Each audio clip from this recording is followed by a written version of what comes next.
I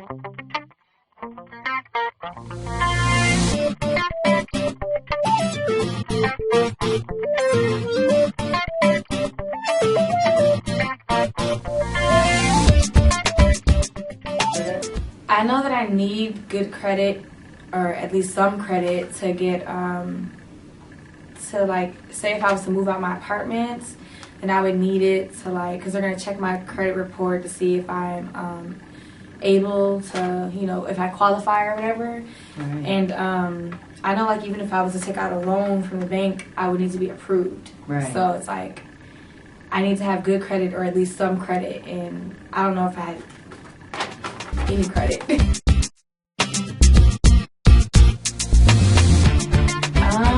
Well, as I exited out the system, I didn't really get much help on anything that had to do with credit.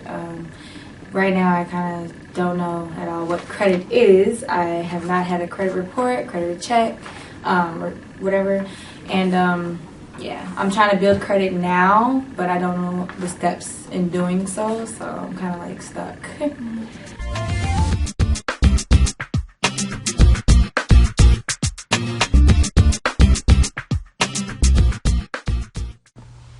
A credit report is a collection of financial information provided by the 3 credit reporting agencies and are used by lenders to identify an individual creditworthiness.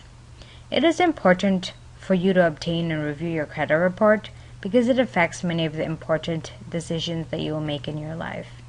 These include applying for a loan, a credit card, or even applying for some types of job, buying insurance, and renting an apartment. When you review your credit report, you will want to make sure that all of the information in the report is about you. If something is not true or if there's a mistake, you will want to correct these mistakes. We would like to point out that if you're under the age of 18, you should not have anything on your credit report because you're not legally able to sign a contract. If there is something on your credit report that is not yours, someone will help you figure out what is going on. DHS will not be providing a credit report for you, but if there's a problem, your caseworker will discuss this with you. You start to build credit when you're legally responsible for signing a contract, which is 18 years of age.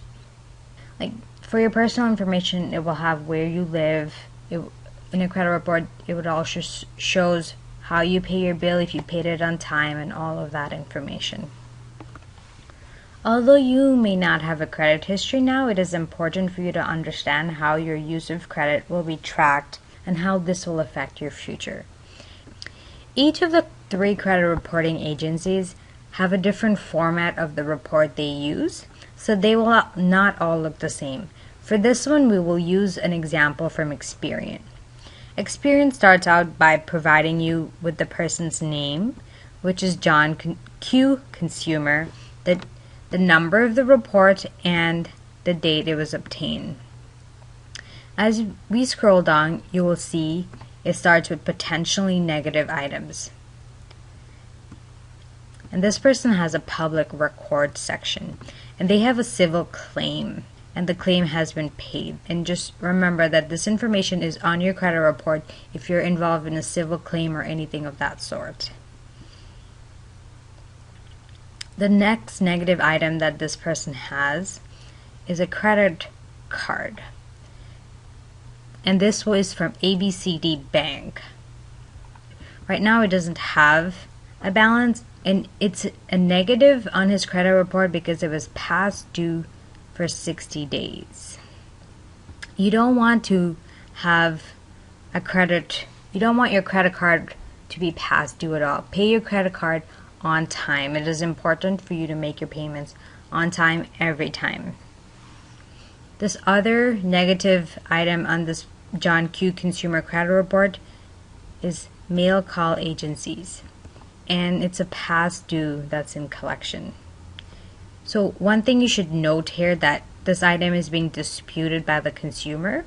If you think something has been done to you that is not correct, or someone took advantage of you, you can dispute that credit-wise. And this is what this person is doing. So there's a note. So now this is the good part. These are accounts that are in good standing. You want all of your accounts to be in good standing. This is an auto loan. The loan amount was for $10,355. And as of right now, this person owes $7,984. This loan was opened in 2006. Their monthly payment is $210, and it's a 65-month loan. So for 65 months, John Q. Consumer is going to be paying $210 every month for his car.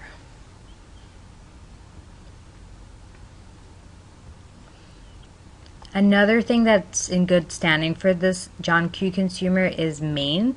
This is a credit card also. But the thing you should note is that this card has been closed by the consumer. At one point, this person had a balance of $3,228. It shows you the highest balance you had on the card and what you owe now. And right now, this person there's a zero balance on the card. And he opened it in 1997, and he closed it in 2012. So he had the card for quite a while.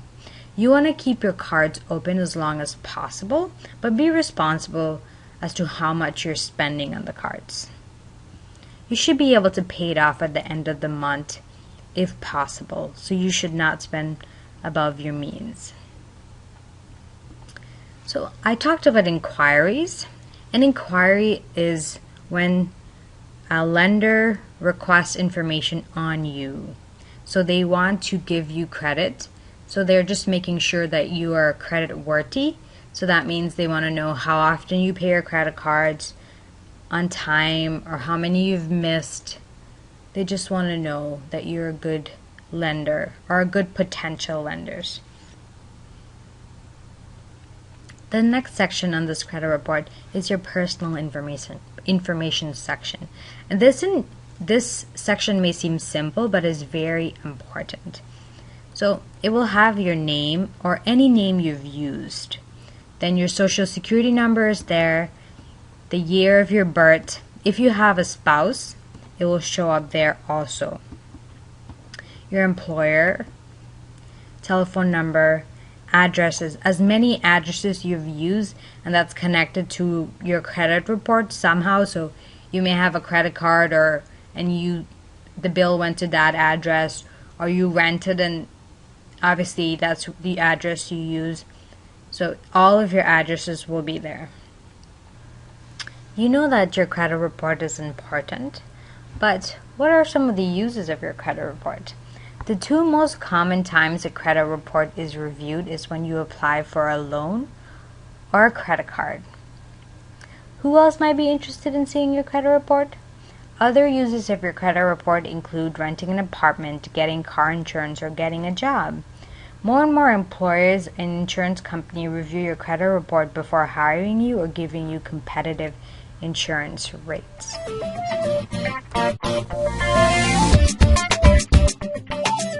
I do have a cable bill though, so I guess people tell me that helps, but I don't really know. I just know I have cable and I watch TV.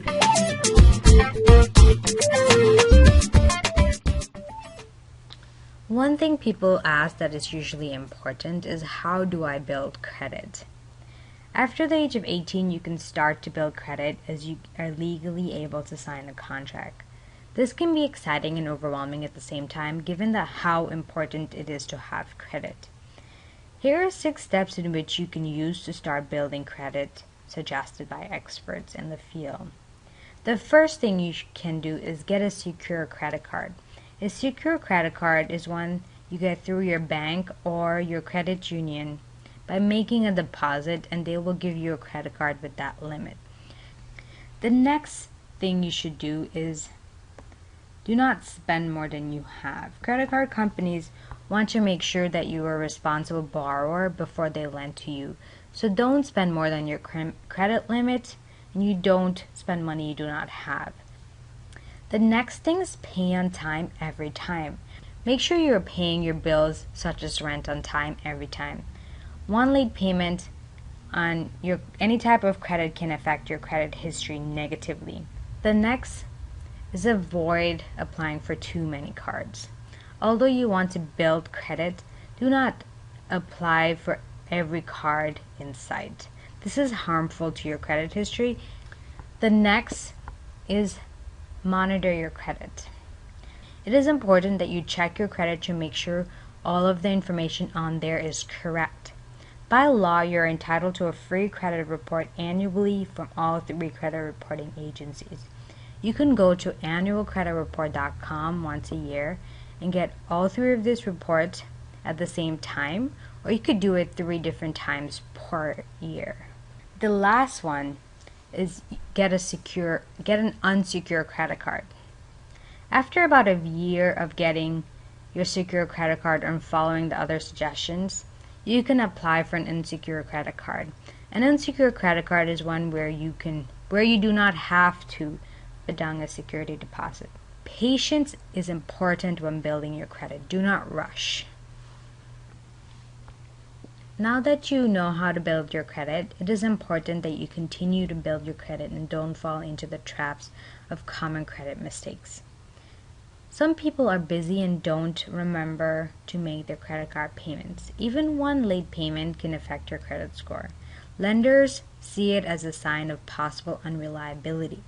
It is best for you to pay your bill in full, but if that's not possible, pay at least the minimum payment.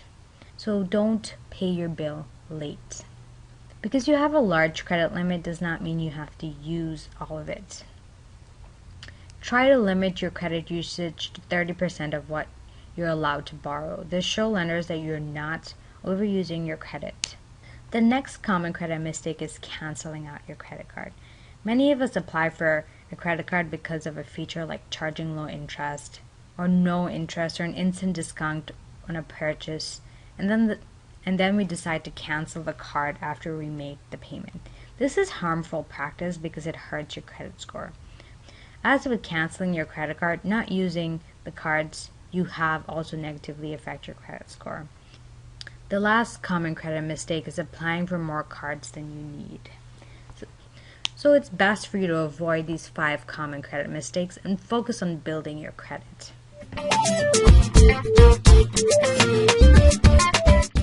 I know they say 7 something is a good credit score or something like that. I'm like, Right. I don't know, 780 or something. I don't know.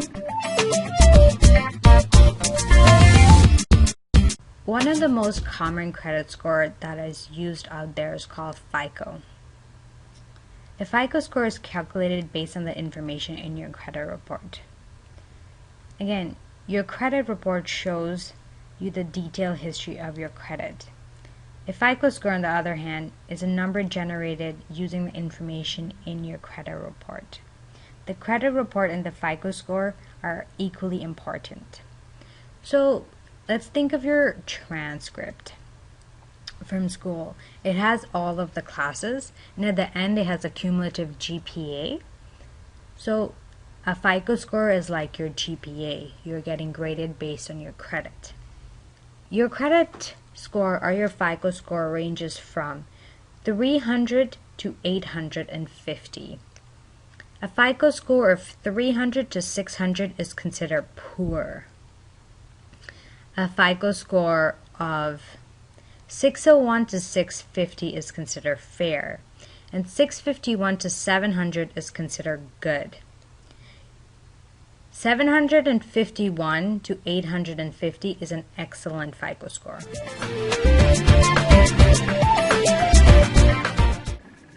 It's very important to have a good credit score, so it's good to get that checked and know how to maintain a good credit report.